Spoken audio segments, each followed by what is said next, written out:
Hello दोस्तों, कैसे हैं आप लोग।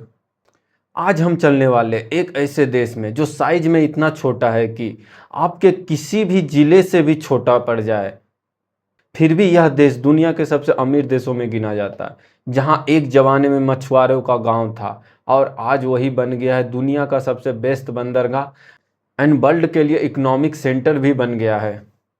यह देश कोई और नहीं, यह देश है सिंगापुर। क्या हाल है भाइयों और बहनों, मैं हूं आकाश और आज है हमारे शो हर देश की अपनी कहानी का छठा एपिसोड। अगर आपने पहले और सभी देश पे वीडियो नहीं देखा है तो वो जाकर जरूर देखें। और हाँ भाई, सब्सक्राइब वाला बटन दबाना मत भूलना जो नीचे दिख रहा है। चलो भाई, पहले समझते हैं सिंगापुर है कहाँ। मलेशिया से सबसे नीचे की तरफ एक छोटा सा द्वीप एंड वह इंडोनेशिया के ऊपर है। मतलब यह देश मलेशिया और इंडोनेशिया के बिल्कुल बीच में है, जो एक जल संधि के किनारे बसा हुआ है जिसका नाम स्टेट ऑफ मलक्का है। और यह स्टेट दुनिया का सबसे बेस्ट समुद्री मार्गों में से एक गिना जाता है। अगर क्षेत्रफल की बात करें तो यह सिर्फ 734 वर्ग किलोमीटर में है। अगर इसे भारत के शहरों से कंपेयर करें तो यह दिल्ली से भी छोटा है और जनसंख्या मात्र 60 लाख है, जहां दिल्ली की जनसंख्या लगभग 2.5 करोड़ के आसपास है। और मज़ेदार बात यह है कि सिंगापुर एक अकेला द्वीप नहीं है, बल्कि यह मुख्य द्वीप और उसके आसपास 60 से ज़्यादा छोटे द्वीपों को मिलाकर एक बना पूरा देश है। और एक मज़ेदार बात यह है कि सिंगापुर में ज़मीन कम पड़ी तो इन्होंने समुद्र को भरकर नई ज़मीन बनाना शुरू कर दिया, जिसे कहते हैं लैंड रिकलेमिनेशन। इसी तरह से जितना क्षेत्रफल 1960 में था आज उससे काफ़ी ज़्यादा हो चुका है। अब बात करते हैं इतिहास की। बहुत से लोगों का मानना है कि किसी देश को अच्छे से जानने के लिए उसका इतिहास जानना ज़रूरी है, और यही मेरा भी मानना है। तो चलिए शुरू करते हैं। साल 1819 में जब ब्रिटिश ईस्ट इंडिया कंपनी के सर स्टैमफोर्ड रैफल्स यहाँ पहुँचे थे और स्थानीय शासकों से समझौता करके एक व्यापारिक चौकी स्थापित की थी। देखते ही देखते अपने बेहतरीन लोकेशन की वजह से भारत और चीन के बीच समुद्री रास्ते पे पड़ने वाला यह एक छोटा सा गांव एक ज़बरदस्त व्यापारिक बंदरगाह बन गया। और 1824 तक यह पूरी तरह ब्रिटिश उपनिवेश बन गया और पेनांग मलक्का के साथ मिलकर स्टेट सेटलमेंट्स हुआ। फिर आया दूसरे विश्व युद्ध का दौर। 1942 में जापान ने सिंगापुर पर कब्जा कर लिया और 3 साल तक 1942 से 45 तक जापान का यहाँ राज रहा, जो यहाँ के लोगों के लिए बहुत बड़ा दर्दनाक समय था। एंड जापान की हार के बाद ब्रिटिश वापस गए, लेकिन अब लोग आज़ादी मांग रहे थे। आखिरकार ब्रिटिशर्स ने 1959 में सिंगापुर को सेल्फ गवर्नमेंट दे दिया और पहले प्रधानमंत्री बने ली कुआन, जिन्हें आज भी सिंगापुर का फाउंडिंग फादर माना जाता है। 1963 में सिंगापुर छोटा होने के कारण उन्होंने मलेशिया के साथ अपने देश को मर्जर किया, लेकिन भाई यह रिश्ता ज़्यादा दिन तक नहीं चला।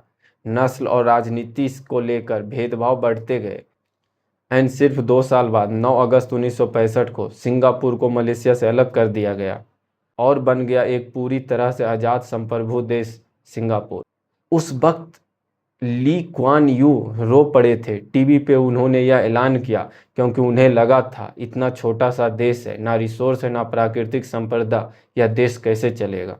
लेकिन भाई यहीं से शुरू होती है असली कहानी।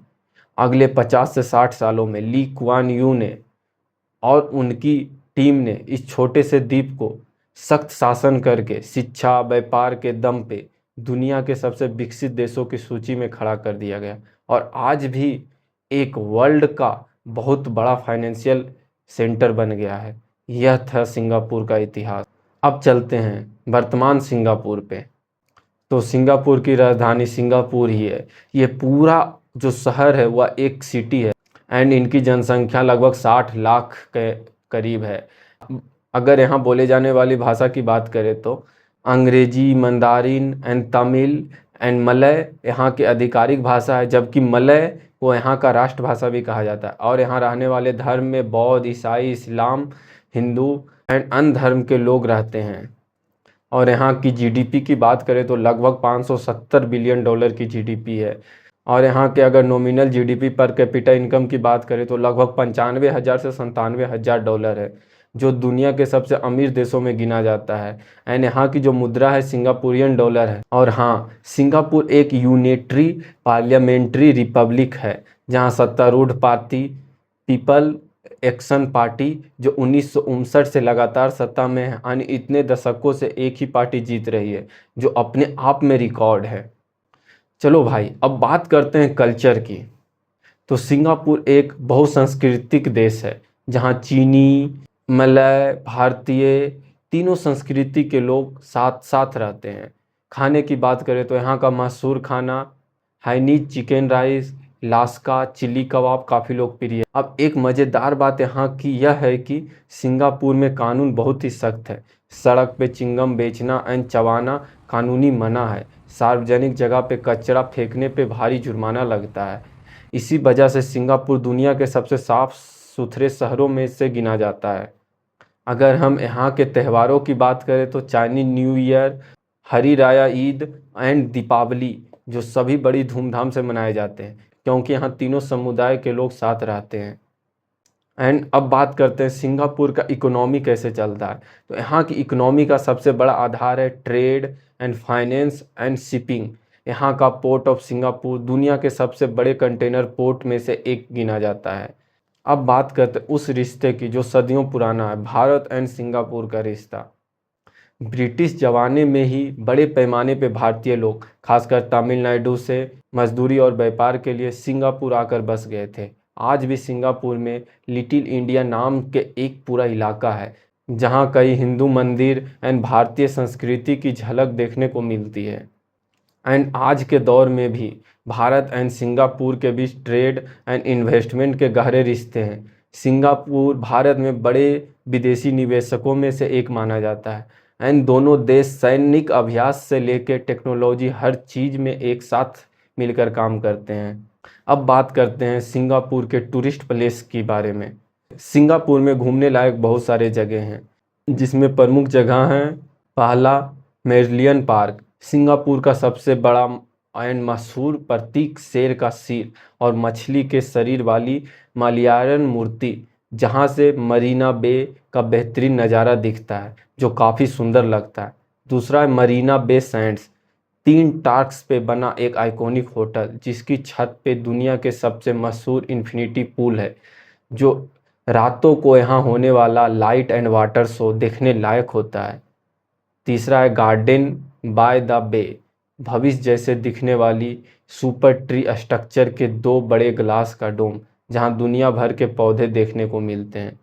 चौथा है Sentosa Island, family and entertainment का हब, जहां है यूनिवर्सल स्टूडियो, सिंगापुर बीचेस और एडवेंचर राइड्स। पाँचवा है Chinatown Little India Kampong Glam, तीनों अलग अलग इलाके जहां चीनी, भारतीय एंड मलय संस्कृति अपनी पूरी रंगत में दिखती है। मंदिर मस्जिद एक दूसरे से बिल्कुल करीब हैं यहाँ, ये भी काफ़ी देखने लायक होता है।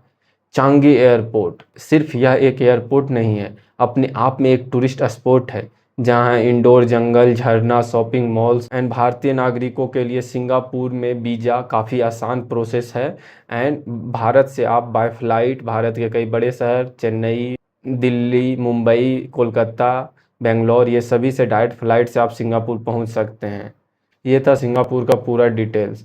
अगर भाई ये वीडियो अच्छा लगा तो सब्सक्राइब का बटन दबाना मत भूलना एंड बेल आइकन भी ज़रूर दबा लो, नहीं तो नेक्स्ट वीडियो मिस हो जाएगा।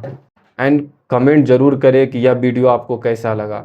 चलिए मिलते हैं नेक्स्ट किसी धमाकेदार वीडियो में, तब तक के लिए आप सभी का सादर नमस्कार।